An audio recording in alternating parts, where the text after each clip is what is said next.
Welcome to Conversations with Cubit. This is going to be an amazing night, I can tell you right now. This is going to be as big a treat for you as it is for me right now. I promise. Thank you for joining me tonight. And if you are with me on a regular basis, you can already tell that we are not in the studio. And as amazing as this place is, it's not one of Green Pasture Studios' elaborate set designs. I'm actually in the beautiful home of none other than the Mo Anderson. But we'll talk a lot more about that in just a few minutes. Let me start by saying thanks for the support of these weekly conversations. Last week, we were with Pastor Scobie, and that was off the charts. Pastor Scobie, if you're watching, you got to step your game up, bro. Look at this house. And if you miss that conversation, do yourself a huge favor and go back and watch that one. It's a really good conversation. And if you're new to these weekly conversations, welcome to the family. My team and I are so excited that you found your way here. Please continue to send me those inbox messages, the DMs, the emails. You don't know how encouraging they are for us to read those. Also, hit the like button, hit the share button. It really helps us spread these conversations across our community, and you know people need to be inspired right now.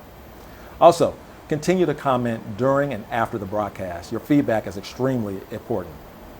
Now, don't keep these conversations yourself. Again, you may not finish the conversation, so hit the share button right now. Do it now. I'm waiting. As always, I have to give a special shout out to Richard and Amy James for giving these weekly conversations a home in Green Pasture Studios out in Spencer, Oklahoma. Do whatever you need to do to learn more about the work that's being done out in Green Pasture Studios. Trust me on this one. It's all good. You will not be disappointed. But before we dive into tonight's conversation, let me tell you my 3 very simple goals for these weekly conversations. There's only 3. 1, add value to people in my community. That's one of the only goals. And I want to inspire you to do the same. 2, I want to inspire you to believe in what people and communities can become if we're all willing to work together. And 3, last but not least, just love people, period. Love people, period. No strings attached. All this means is that I want you to be inspired. I want you to get useful information and resources, and I want to celebrate individuals, groups, and organizations who are making a positive impact on our community. Every conversation here on Conversations with Cubit will be about information, inspiration, and hope. Now, I am going to do my best to introduce to you a young lady who really needs no introduction to many people across the world. She is certainly well known here in the state of Oklahoma. I mean, in 2018, she was inducted into the Oklahoma Hall of Fame. That same year, this inspiring young lady was deemed one of America's top 25 influential thought leaders by Realtor magazine and one of real estate's most influential people. Ladies and gentlemen, this marvelous young lady I'm speaking of is my friend and my sister, Mo Anderson. Mo was born in a small rural town near Ames, Oklahoma, and she later moved to Wacomas with her parents, who were tenant farmers. Now, Mo never lived in the town of Wacomas. She grew up on a sharecropper's farm. Hard-working family, hard-working woman. And she was the first in her family to graduate college, and in 1995 became the CEO and co-owner of Keller Williams Realty International. The company is now #1 real estate franchise in the world. It is #1 in size, volume, and units. And I could spend a few hours telling you all about Mo's business accomplishments and recognitions. But what I believe will be her legacy is her heart for giving to her local community, supporting charitable organizations and ministries around the world. And although, as a businesswoman, her goal is to make a profit, but she believes her purpose is to give, care, and share. And I can tell you from a personal experience, and maybe it'll come out in our conversation, that Mo lives out that purpose in very intentional ways. I find her extremely inspiring, and I know you will as well. So please help me welcome my sister, Mrs. Mo Anderson, to the conversation. Hello, Waylon. That's so exciting. Thank you. You've been introduced by some of the best. I tried to make it different. Was it different? It was wonderful. It was wonderful. Because you're my brother. Right. Okay. And I love it that you call me young, and I'm 84. 84 years young. Yes. See, that's inspiring right now. And you just get around and run, and you just keep working, and you keep so inspiring. But I got to tell you, how we became brother and sister. I got to tell them how we became brother and sister. Okay. Because I don't know, maybe you'll remember the details. So Mo and I were joined a SALT, which is a Christian leadership group that we do for a year, every month for basically a year, 9 or 10 months. And on the very first day, we don't know each other. We don't know any of the other people that are there that's going to be in the class, and we're there with our spouses. So it's 50 or 60 people in Right. big one room, and we're stand up and we introduce ourselves and tell them a little bit about ourselves, and the next person stands up. And I must have been early in an introduction. I don't know what it was, but I don't even remember what I said. But I made my introduction and I sat back down. And some 15 people later, Mo stands up for her time to introduce herself, and she says, "Hi, I'm Mo Anderson, and that's my brother way up there." So she claimed me before she knew me. Do you hear? She claimed me before she knew me, and so she got to keep me now. I'm adopted. I'm adopted. You are. That's it. So Mo, this is fabulous.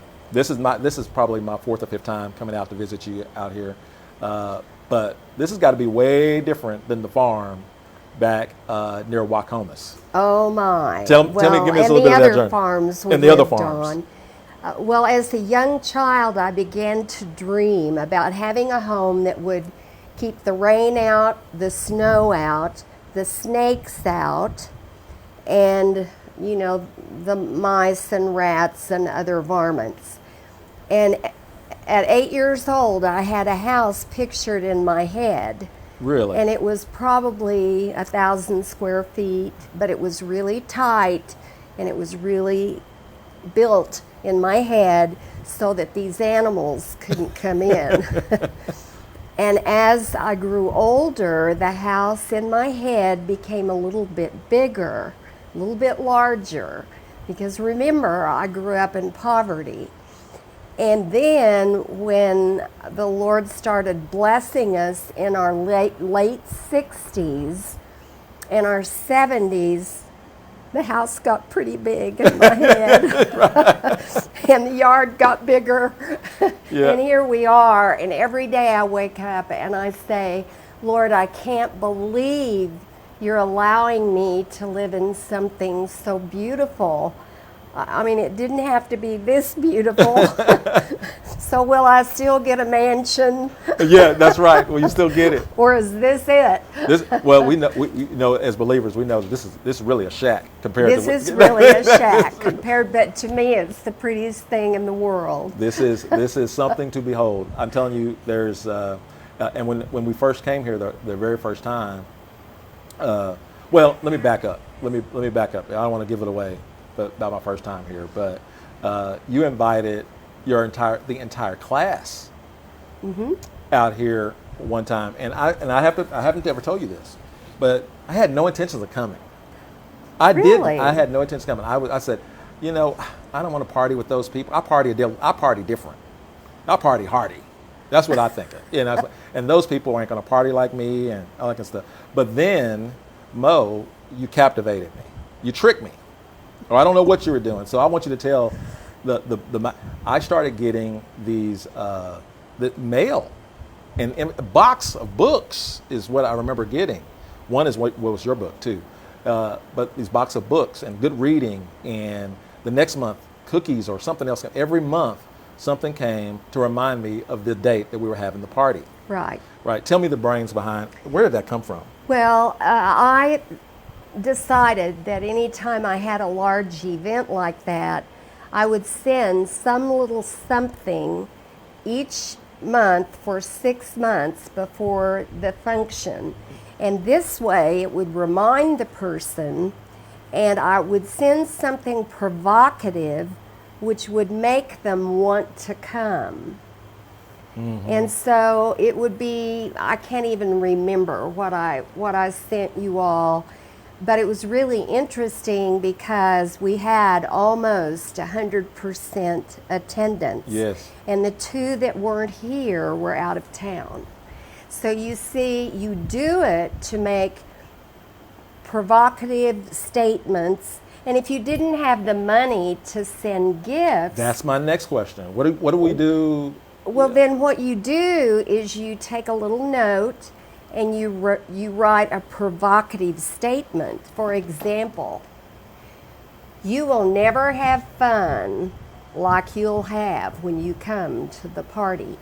Or another one could be, we have a big surprise for you at the party. And remember, it was Kyle Dillingham. Yes, yes, yes. So see, you can just do it in writing notes. You know, can't wait to see you. Right. And that puts curiosity in the heart and mind of the person receiving the gift or the note, and Right. they come. Well, It works every time. It worked, and because we thought some of the other class members were like, okay, I'm intrigued, so that worked. But at some point the gifts got so personal that we could tell you were thinking about us As an individual. as an individual. Yeah. And why was that so important?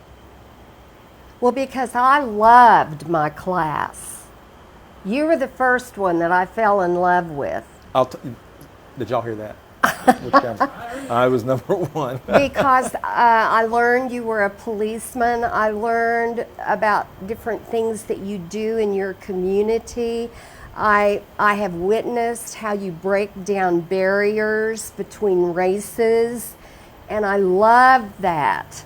Yeah. And so I liked you the night we had dinner at the Greens. That's Yes. when I thought, he's my guy. And that was right. And so we had a marvelous time the entire year, and we really just kind of reflected on how we use our individual platforms and how to display Jesus in our workplace. That's it. And so we walked down that path together, and you really became one of the class leaders in that. Little did I know that Keller Williams was. I mean, I remember seeing the signs. I'm not into the business thing, Right. But it really starts waking up to all that Keller Williams was and all that you contributed to making it what it is today. Most people just think it's in their town. Right. And they have no idea we have 180,000 agents in 45 countries. Woo. Woo. Where was it when you started? What was it like when you started? When I became CEO, we had 1,800 agents, and we had 45 market centers. I closed 15 of them, foreclosed on 5 of our regions, and when I was worn out and tired, we had 50,000 agents and 500 offices, so I replaced myself when I hit my goal of 500 offices and 50,000 people, 50,000 agents. Now, the other thing that I'd like to say, I want to ask you, because right now with our kids in the program that we mentor, we were telling them, you got to make lists, you got to write things down. And so when you had a goal like that, I guarantee you, I don't know for sure, but I guarantee you it was tucked away or written somewhere as a target. Talk to us about how to set goals and reach goals. Well, I call something that I use for goal setting a 1-3-5. What is my big goal? Okay. And what are the 3 things that I need to do to accomplish the goal? And then underneath each of those 3 things, I put 5 ways I'll accomplish it. So I call it our 1-3-5. And is this something you share throughout as part of the culture, or is this part of the train? Everybody, we've renamed it. It originally was 1-3-5. Now we call it, I like the name, GPS. Our GPS. Okay, right. That makes so much sense because it tells you where we're going. Goal setting is absolutely essential, and knowing what you have to do to achieve it, and then breaking down each of those 3 ways to achieve it. Do you always apply like a time? What you have to do. In some cases, yes, a By a certain date, timeline is very important. Yeah. Very important. You see, when I was a child, and I just want all the kids in your community to know this and understand it. dreaming is so important. And sometimes you feel so beaten up and you feel so challenged you can't even dream. Right. But you'll get over it because God gave us the ability to dream. And one of the dreams I had as a child was that I wanted to make more money than I needed. Because as a kid, I could never give my parents a Christmas present. I never ever gave a gift to anyone because we didn't have the money. And I thought how exciting it would be if I could earn more money than I absolutely needed. You know, because I had to buy my own school clothes, work and buy my own school clothes and all of that kind of thing. And I never seemed to have money left over. So making more than I needed became a big dream in my head, just like a house became a big dream. So that's the key to one of the things that when you ask around, like, what do you think of Mo? What do you think of Mo? And they go, she's great. And then I go, all right, but why is she great? Is it because she's rich? Is that why she's great? Well, I'm not really rich. I'm blessed. I like the term. But where I come from, we call you rich. Okay. Richly Okay. and blessed too. You're blessed, but blessed ain't got nothing to do with your wallet. Right? That's right. Right. So anyway, but what they always come back to, Mo, is that she's one of the most generous people you will ever meet, and I know that to be true. And so what you just said is I've always wanted to make enough money to give. How do you, if that was something that you grew up thinking like that, how do we turn somebody that didn't grow up thinking like that? Like, how do we turn them into generous people? Well, first, they've got to be able to meet their daily needs. And so that means you teach them to budget so that they know exactly what part of their salary or their income they're going to use for food, shelter, a car payment, etc., etc. And then you teach them to learn to live on 70% of what they bring home. Now let me give you an example. We didn't have any money when our kids grew up, but we did when we had grandchildren. Okay. And so when the 3 grandchildren were real little and we gave them $1, we set up 3 piggy banks. The first one we labeled tithe. The second one was savings, and the third one was investment. Okay. And so out of every $1, they put 10 cents in the tithe, 10 cents in the savings, and 10 cents in the investment. And so we said, when your little piggy banks are full, then we want you to sit down and have a conversation with mom and dad and figure out where you're going to give your tithe. Now, if you'll do that when they're real little and they understand what tithing means, it means you're giving it back to the Lord. And we encouraged them to give to their church. And then if they wanted to give more than that, that would just be a larger tithe. Right. And then when their little savings piggy bank was full, then Papa and Grammy would take them to the bank and open a savings account. And one of our grandsons was really smart, and he, like a 6-year-old or 7-year-old, he struck a deal with his dad that every penny he put in the bank would his dad match it. Oh, well, yeah. that was a bad decision on the part of the dad. Sure, I because he would. was pretty thrifty with money. And then when the investment piggy bank is full, you bring it to Papa and Richard, my husband, and then he'll have a discussion with you about stocks and bonds, and then you'll decide where to put it. Well, they all 3 decided they wanted to buy Disney stock. Of course. So to this day, one's now a doctor and one works for a wealth management company and the other one is a senior in at OU majoring in finance, and they all still have their Disney stock. Of course they do. Now, Mo, you gave all of our class, and not only did you give them all our class, but you gave all of the adult members of my family, a copy of A Joy-Filled Life. Yes. And so I read it a long time ago, and I know several family members have read it, and I was surprised. I shouldn't have been, but I was surprised that this book matched in chapter this huge medallion or piece of art you have in your foyer when you first walk in the house here. Yes. It had your 10 top 10, or I forgot what it's called.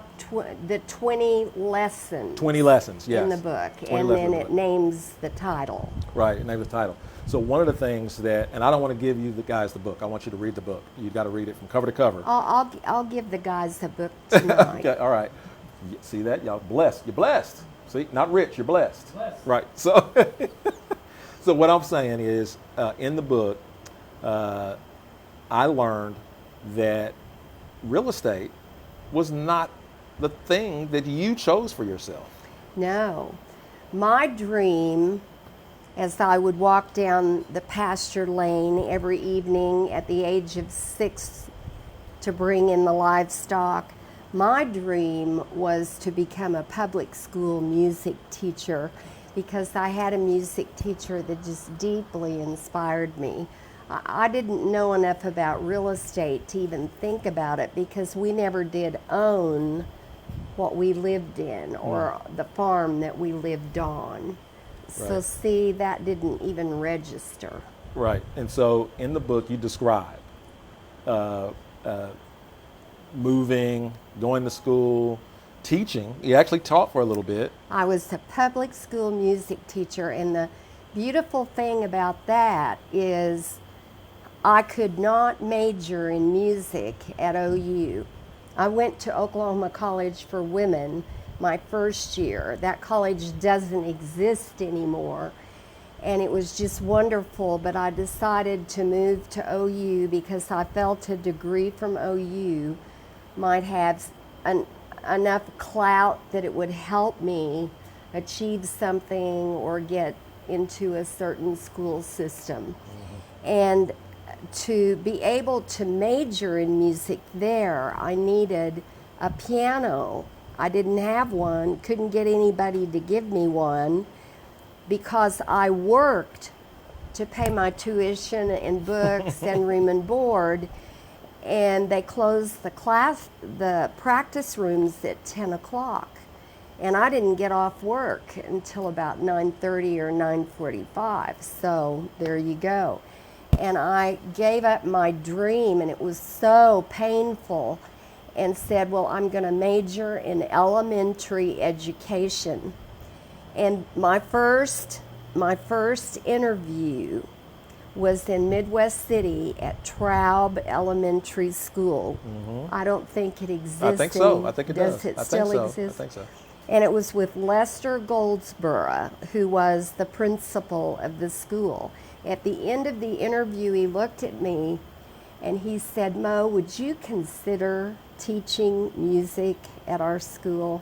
I nearly fainted and fell out of the chair, but what I learned from that experience is when God puts a dream in your DNA, I'm here to tell you it will come true in spite of your circumstances. Right.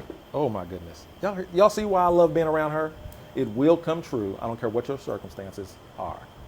A dream is a dream that's placed in your heart. But if you bury it and you won't think about it and you won't talk about it, it might not come true. You're right. But let me tell you what, I talked about it to everybody, how I wanted to You talked about it in that interview too, didn't you?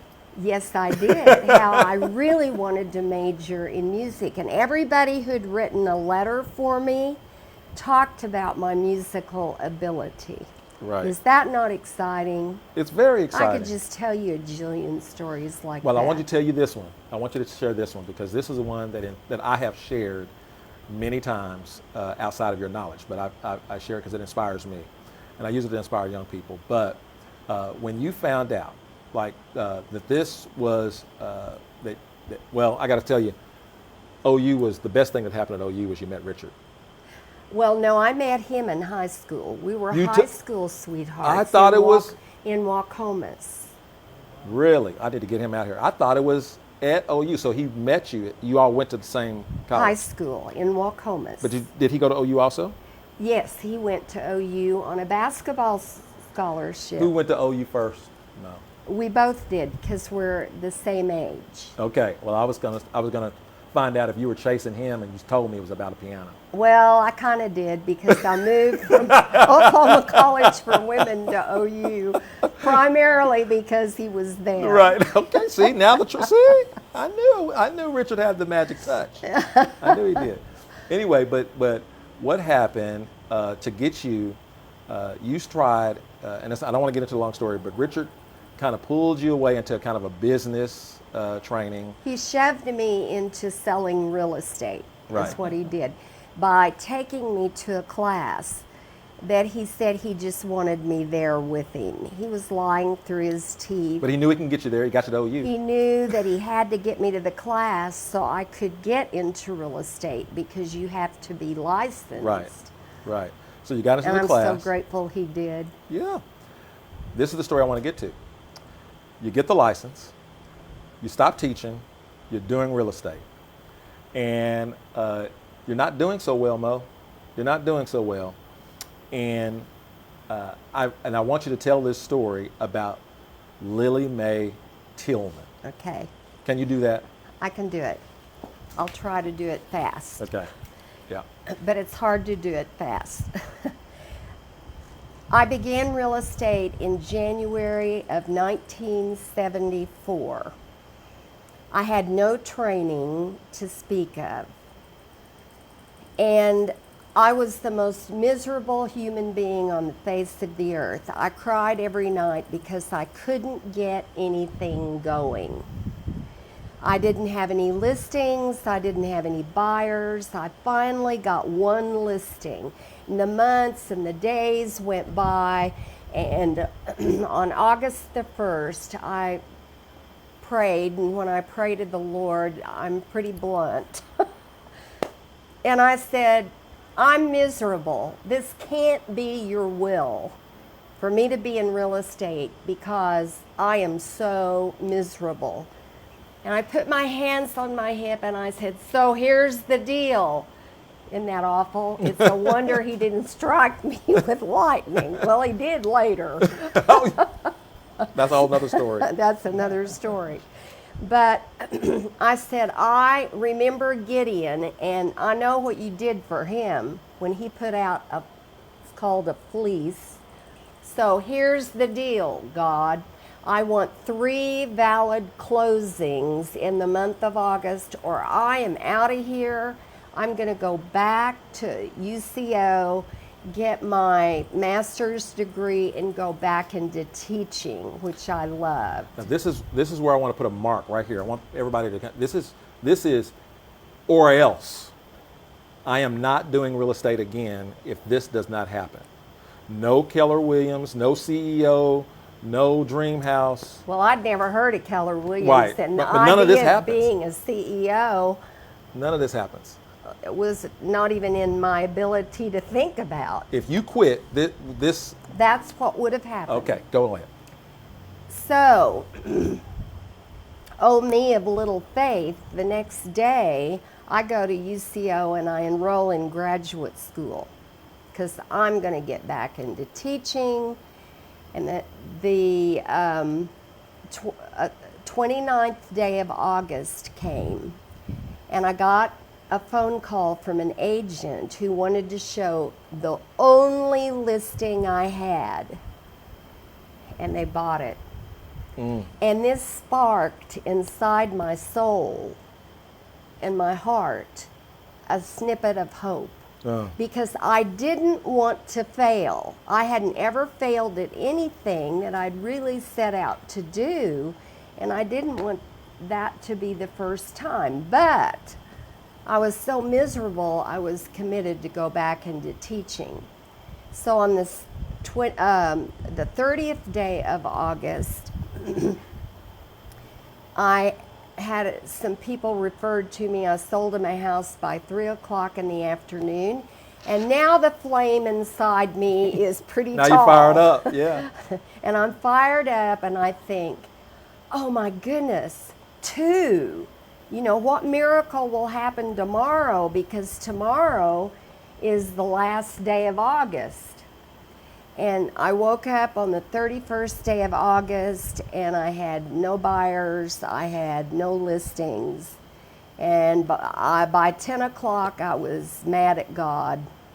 So I did what some women do when they're frustrated. I vacuumed. You got to cleaning. I got Cree, to do you hear cleaning. that? You're not the only one that cleans when you get mad.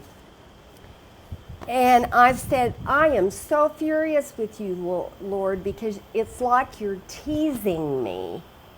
You've given me 2 valid deals that I really believe will close.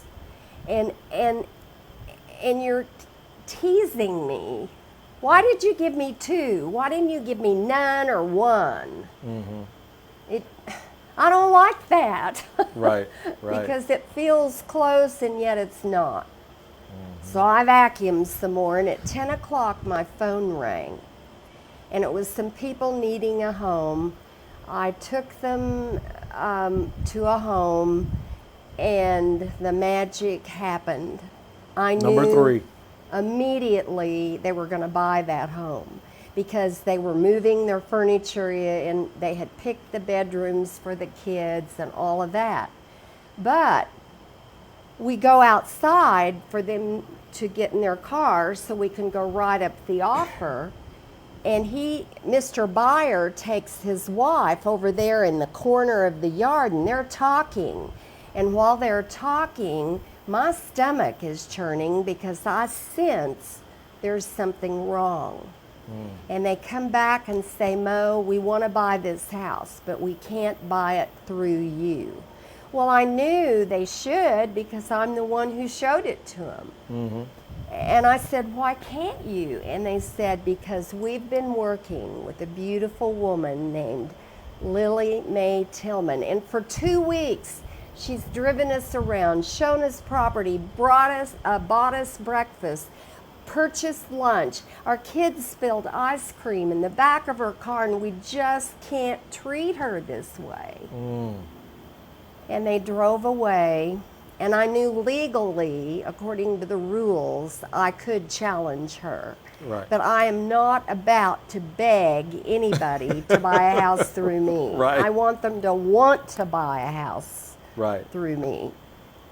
So they left, and I went home, and Wayland, I cried and cried and cried because I had come so close.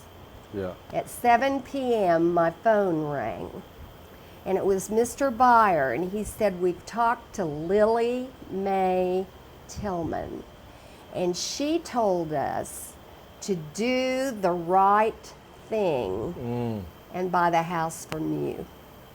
Right. So by midnight, I had the deal signed, sealed, delivered, and accepted. And now you kept your word. You're staying in real estate. I'm staying in real estate. And I want you to know that over the next 6 months, I sold 35 houses. Yeah.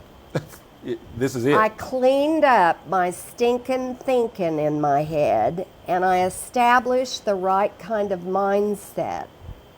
And just praise the Lord for Lily Mae Tillman, because you see, I learned the greatest lesson of my business life because of her. I learned that when you do the right thing, you change the course of a person's life. My life had been changed because I was getting out of real estate. Yeah, and I think it's important to note that yet you did a lot of right things, but if everybody doesn't do the right thing, right, it's always somebody else that comes into the picture that changed the trajectory of your life. And nobody made it on their own. Nobody Nobody succeeds alone. Nobody. Right. And so I've shared that story with kids all over because I call that what many people refer to as the butterfly effect. It's basically saying that, and you did this for us, for my family, right? You can, a butterfly on the other side of the world is flapping its wings, moving molecules of air that is causing a tidal wave on the other side of the world, that is changing things on the other side of the world. It's just moving. And so Lily Mae Tillman flapped her little wings toward Mo. And Mo, life was changed by it, that went snowballs into basically where we're sitting today, right? And the story and the books and the story is being told and the legacy is being built, not just because of Mo's hard work and ethic, not just because of Mo's sharecropping parents and all of those principles, but because she did the right thing. And just think, in everybody's community, if people would do the right thing, we literally could change our community or the world. It is just amazing how God works in that area. Yeah, you got to do the right thing. I love that. Now, which I've got to ask you too about the philosophy of, because you do some mentoring, which I love, by the way. I kind of stalk you, and you do the online mentoring community thing, and so your people are able to call in and ask advice, and you give them Mo Anderson principles. And one of those, and there's many, right? There's many, and I couldn't settle on which one I wanted to ask you about. But the one I wanted to ask you about is win, or no deal. Talk about that. Win-win or no deal means in real estate that however the transaction comes down, it's got to be good for the buyer and it's got to be good for the seller. Win-win in a family is if you're having difficulty coming to an agreement with a teenager, you have to sit down and negotiate what the rules are going to be, and it's got to be win-win for the teenager and win-win for the parent. And see, when the parent works on a win-win basis, where it's something about it is great for the kid and something about it is great for the parents. Maybe they come in at 10 o'clock and the parent doesn't have to worry anymore, whatever it is. Yeah, that's interesting because my dad, when I got to be a teenager and I wanted to stay out with my friends and all that kind of stuff, and I stayed out past what he thought was an acceptable time. And my mother was a different school of thought. She was like, it's win my way, you do it my way or else. And he kind of had this, maybe didn't have the terminology, this win-win. So he sits me down and he says, now, son, I got to tell you, the time you came in last night, I found that unacceptable. He says, but now I want to find out from you what you think an acceptable time is. And of course, I said, you didn't like 1 a.m.? You like 12? I don't really like 12. I don't really like 12. And so we kept going back and forth until we settled on a time that I agreed on and that he agreed on. And now that I look back at it, I probably wasn't going to get the time that I wanted, but I felt like I was a part of the process. That's it. That's the key for win-win. Right. And so now, if I were getting close to that time, it was not just about breaking a rule, it was about breaking my word. That's right. And the only thing you really have in life is your word. Is your word. That's it. And so I keep that. And see, for the teenager, it teaches them negotiating skills, and they really begin to understand win-win because they feel it and they experience it. Right. I so much more I want to unpack there, but I want to move on to, you are a powerhouse businesswoman, not a businessman, businesswoman, coming up in a different time and excelling at a different time. Would you talk to the ladies watching and tell them about the challenges you dealt with being a CEO woman, how you overcome it, and how you deal with it even today with placing women in strong positions in business? I have to tell you that I experienced so many positive things as a woman And I have so many friends who did not, and I've given a lot of thought. Why did I have a better experience than they did when I came from an era where you couldn't be anything but a school teacher, a nurse, or a secretary? Yeah. And I think the answer to that question is my mother did something for me when I was in the 4th grade. I came home on the school bus one day and she said, I want you to join every committee you can in your school. And I thought that was so silly and crazy. I hardly really understood what a committee was. And she looked at me and she said, I believe God has given you some leadership abilities, and this would be a great way for you to be able to practice your leadership. So what did she do for me in that moment? She convinced me I had some leadership abilities, natural ones that God had given me. She said, if you'll be on every committee you can be on and try to be the chairman if you can, then when you're a senior in high school, in leadership, you'll be years ahead of the rest of the kids. So see, So what I'm feeling. if I'm having a conflict with a man about something, I'm really strong. Right. Right. And I just absolutely debate at a high level until I get him to understand, because you need to really understand before you give your opinion. Well, so here's the question though. I think that's the struggle with women in the workplace, is that they feel like they have to debate more to prove a point than a man has to. And you don't mind. You just don't mind doing and it. I just don't mind doing it. I enjoy doing it. Right. I just smile and say, no, darling, that isn't acceptable.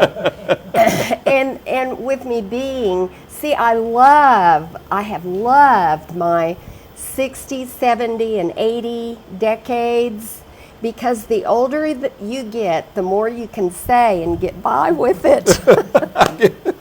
So I just smile great big and I say, I'd like to debate that with you.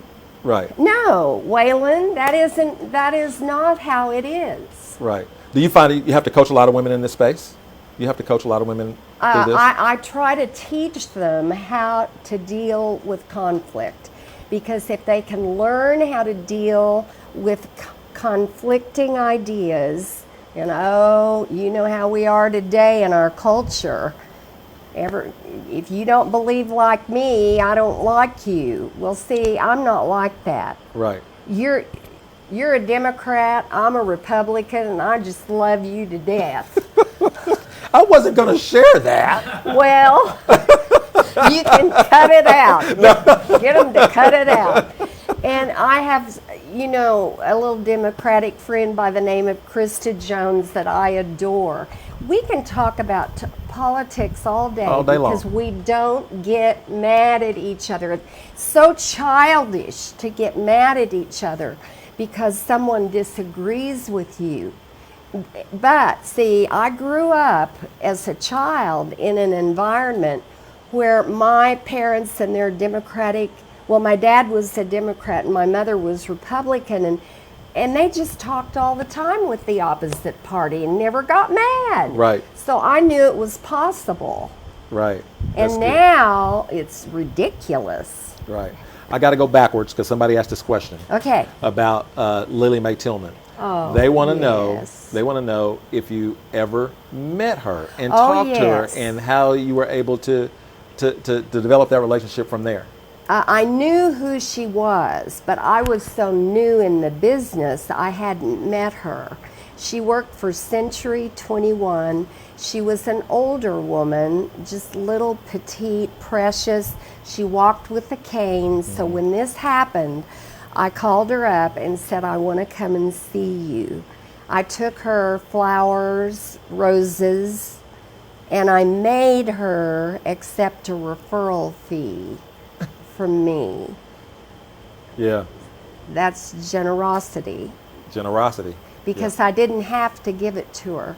But I knew how they loved her, how they appreciated her, and I wanted her to have a piece of the deal. Mm-hmm. Because when you share and you give and you care, I'm here to tell you, honey, your bread comes back buttered.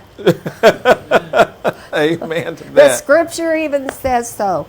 What is it? Double, spilling over, pressed. I can't quote it, but my dad used to say that to me all the time. Right, and it's working. And it's working. Well, when you do the right thing and you follow spiritual laws, like tithing is a spiritual law. I don't care if you're a Hindu, a Buddhist, or an atheist, or a Christian. It applies to everybody. And I've tried to teach that to my 180,000 people. And the spiritual law of taking the high road. Right. All of these things help you have the correct mindset, and then you get along with people, you have influence with people. Right. Do you realize I have a platform of influence of 180,000 people? And I get to share all this stuff. And so your voice, you have to be responsible with what you say. You have to be responsible with what you do. Oh, yes. I'm very careful about that. Very, very careful about that. And I want to talk about, I really want to talk about how you push a particular type of culture on 180,000 people from right here in Oklahoma City or Texas, where you kind of do your business. But I know that's a long story, but we could use a big dose of hope culture right now, not just in Oklahoma, but in this country. And what would be your single advice to say, we need to get this hope down. We need to get this one thing down as a country, or to be neighborly. Would it be the giving part? Would it be the generosity part? No, I believe if you want to build culture in a company, in a family, in a community, you have to have a core piece. Mm-hmm. You come together as a team. If you're doing it in a community, you would get some of your young people, you get some of your elderly people like me, you get ages in between. And then you begin to ask questions. What do we want our community to be like? How do we do it? And if you mark all that stuff on a whiteboard or a chalkboard, you'll end up coming out with 5 or 6 core principles. For example, in our company, and I use our company one for our family, it's win-win or no deal. Integrity, do the right thing. Customers always come first. Commitment in all things. Creativity, ideas before results. This means you brainstorm your ideas before you go out and implement them, and then you pray and ask the Lord to be sure and put a black hatter in the group who can find everything wrong with your idea, because you're so positive you won't see it. That's good stuff. And then the next one is Y4C, 2 T's. 2 T's. The first T is trust, and it begins with honesty. Can you imagine what a neighborhood could become if that became their byline? Trust. Trust begins with honesty. See, I grew up in an era where we never locked a door, we never locked a car. Somebody came to rob our chicken house one time when I was 15, and I went out with an iron skillet. But I got on them. You know what you said though about the trust thing is, you said it very early in our conversation, is that make sure needs are being met first. Right. And so in the community, like I see where we see the most crime, we often find the most need. That's exactly right.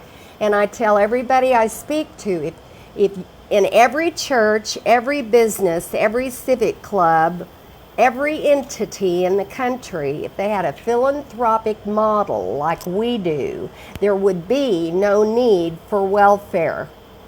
Now, if every church had breakfast on the avenue for those who are hungry, and then the women's groups in the church began to identify what the needs were in those 100 families, and if it's too big for that church, get 4 or 5 church.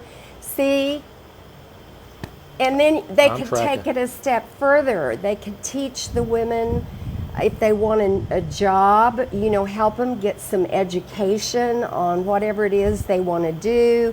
They can get people to donate new clothes and have a new clothes closet just for the women who want to go interview, and then bring someone like me in and I'll teach them how to interview. Do you see how far this could go if every church had a philanthropic model? Too many churches are too busy building huge, great big buildings, and they need to just build a big building and then get with it in their community. There's a guy who did all this mission work in another country, and I said, Jim, quit that. You've got so many people around you who need Jesus and who need help and who need Christian love. Would you quit going to that country and start ministering to those around you? Because Scripture teaches us we take care of our own first, then we reach out to our community, and what better way to do it than through a church? But no, we're busy raising money for the next project instead of ministering to the people in our community. Right. I have a handful of ministers that I work with through work and in the community that you would just love to sit down and talk to, that are outside of the sanctuary as often as possible. I mean, you just go crazy. I've got 2 more questions I want to ask you. One is, I struggle. This is me. You're not talking to the rest of them. Okay. Mo, I have struggled with work-life balance. And I have not built a following of 180,000 people, and I still struggle with when to be home, when to be with my kids.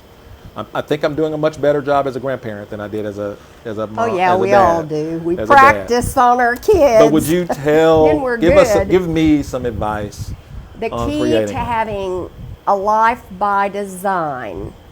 Did you hear life that? by design. Life by design, and to have what everybody calls workplace balance is a skill called time blocking, and it's very simple how it works. You said simple, you didn't say easy. It's easy. Okay. It's simple and easy. And easy, okay. In October or November of every year, you get your book. I do it on the computer, but a lot of people love to do it in a calendar book. And you block in everything on that calendar that you want to do for your family. You'd block in your Sundays because you want to take them to church. You block in the Wednesday nights or whatever it is you do. And then you block in everybody's birthday, because that is a special day. And you're going to take a day of vacation to be home with your wife. She blocks out a day of vacation if she works. It's on your calendar in October or November for the next year. You may want to go to the school and have lunch with your grandchild. You might want to do it once a quarter, once a week, whatever. Put it in early. You put it in early. And they're non-negotiables. They are non-negotiables. They are sacred dates. And when your family sees that you are committed to be with them on these certain occasions. Let's say you want to take your son and grandson fishing. Goes on the calendar. But you do that time blocking and that planning October, November, and December. So when January 1 hits, you have your first vacation in there with whoever's going to go with you, and maybe you break your 2 weeks up into 2 or 3 little trips. You know, however you do it. That's good. That's the key. And you figure this out with your grandkids and not with your kids. So there's hope. There's hope. And then for years we've had grandkids dinners. So see, I'm teaching a lot of this to them. Right, right. Well, I got to tell you, there's so much more. We're probably wearing out our friends on Facebook right now, but there's a story you told, and I never told you that the impact of this story on one person.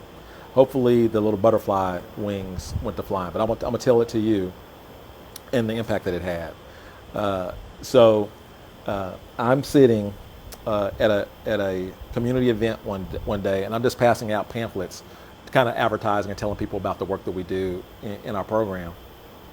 And this lady, she came by and saw that we do mentoring, and she read the pamphlet, and she stood there, and she said, middle-aged black woman, and she said, "Y'all do mentoring?" I said, yes ma'am. She said, "You mentor, how old the boys do you mentor?" And I told her the age, and she said, And she walked off. And 15, 20 minutes later, she came back, and she came back to this table again, and she was just standing there behind somebody else, and I said, "Ma'am, did you need another baggie or whatever?" She says, "No, I was just thinking I need some resources from my son." And I said, "How old is your son?" She said, "My son is 20 years old, 19, 20 years old." And I said, "Oh, yeah, he's too old for our program, all that kind of stuff. Have you tried this? Have you tried that?" She said, "Yeah." I said, "Tell me about your son." And she went to tell me about her son, and it was negative. It was negative. It was a challenge. She's a single mom. It was a challenge. And I don't know why this story popped up, Mo, but right at that moment, this story popped up.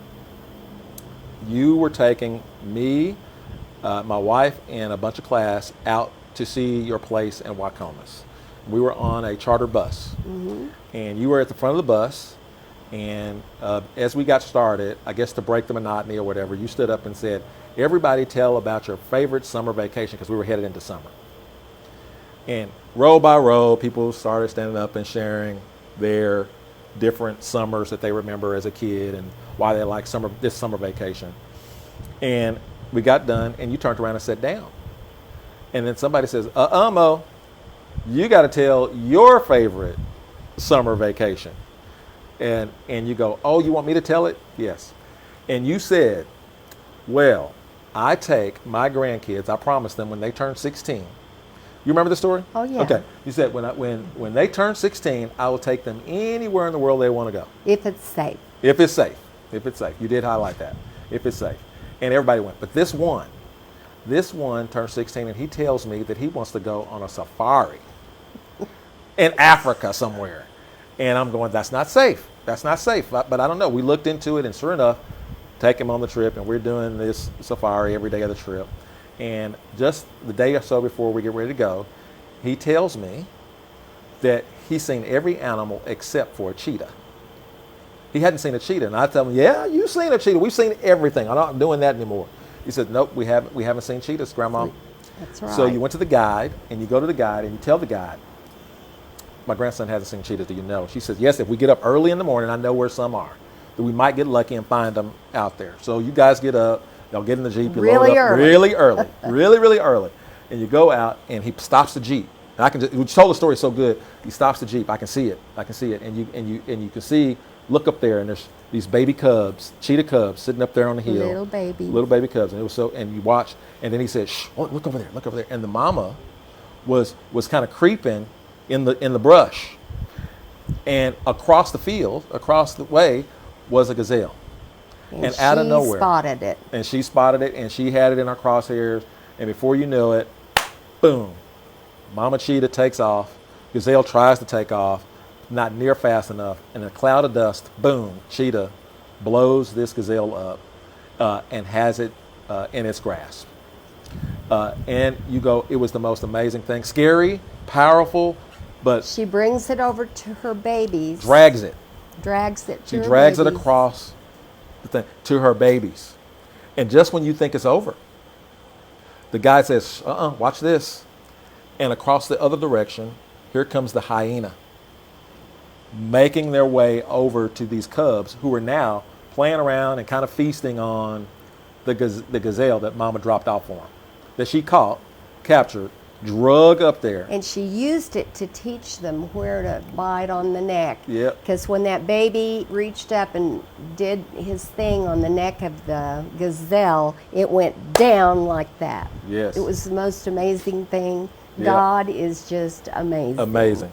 So here's the thing about the story that I believe I wanted to capture for this mother is as those hyenas made their way up there, Mama's sitting over there watching these cubs, and the hyenas are not breaking stride. They're coming. They're coming. And the baby cubs are forced to decide if they're going to fight for this food or let it go.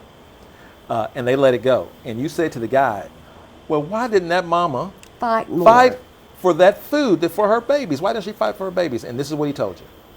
He said, she's completely worn out from the run to catch it and the dragging and the pulling that she did. She would be no match for the hyena. She knew it. She would so those lose. babies, yep, those babies were going to have to do it themselves or let it go. And so I told that mom that story. And the reason I tell her that story, I can't believe you remembered it so well. yes, the reason I tell her that story is because, Mama, I believe for 18 years you did the run, you did the drag, and you did the pull. And I can see that you're tired.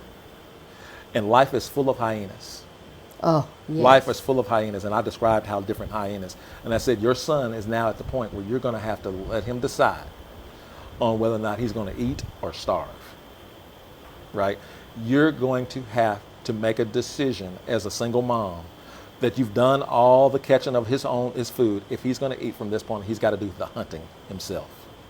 That's Right? If you would have seen the impact of that story and the application to her own life, she cried in that chair and she got up like she was on a mission. I don't know what happened, but I think some 20-year-old boy got put out the house that night. But so I want to thank you so much for sharing so many of your stories and so much of the wisdom. I want to thank you so much for sharing your home. And I also want to thank you for always giving to this community. Whatever you do, Mo, don't stop inspiring us with your giving. Thank you so much, sister. Well, thank you for inviting me. Right. Thank you so much. What's next Waylon. for you? What are you going to be doing next? What's next? I know you're doing something. A lot of business stuff, and I don't plan to retire. I just love what I do, and I'll just keep doing it. Just keep doing it. So all of you people at 60, 70, and 80 years old that think that you're tired, It's the best part of your life. shut up. Stop it. Get to work. Get to work. That's it for Conversations with Cubit. I cannot wait to share with you our next exciting conversation. Remember, it's all about community. Y'all have a good night.